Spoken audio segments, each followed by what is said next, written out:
I am looking forward to doing a short series of just 3 videos on actions and consequences. And so this very first video, I really want to touch on how others' actions really impact us and how we respond.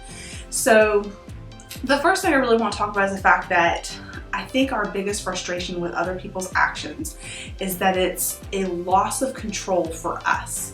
You know, when we don't have control over everything in our environment, it gets very uncomfortable. We like having control, and it's really difficult to know that we don't have control over somebody else's actions. And free will is what that's about. You know, we have to respect the fact that other people have the free will to make their own choices, and that includes what actions they take, what they say, what they do. And really what we have to remember is that the only thing we can do and what we can control in that situation is how we respond. So one thing that I know I've tried to work on quite a bit is how I respond in the moment. So very often I can very quickly get angry, I can get frustrated or flustered, and I get tongue-tied. And so what I've learned is to just not respond at all. If I have really high emotions at a time, I am not really going to respond at that moment.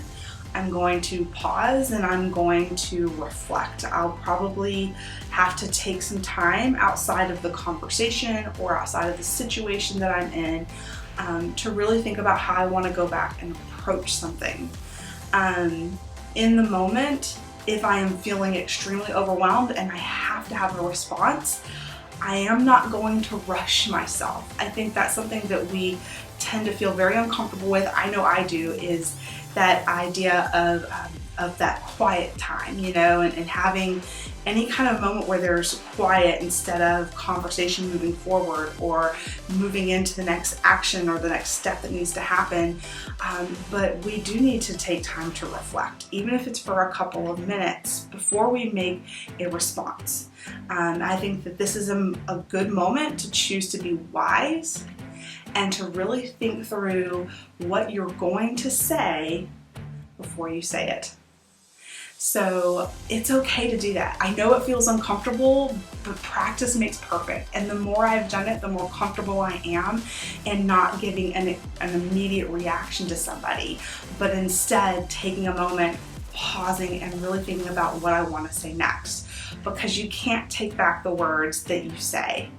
So you want to make sure that what you say is moving things forward in a positive manner and in a calm manner, so that you're not necessarily the one amplifying or making it more emotional. Even if somebody else wants to continue to be emotional, you don't have to match that level of energy in terms of those emotions. You can be the one to remain calm, and either you're going to look like the one who actually is in control of yourself, at least, while the other person may not, or you're going to come across as the one who's really thinking about things and making considerations for what needs to be said or done and not rushing in.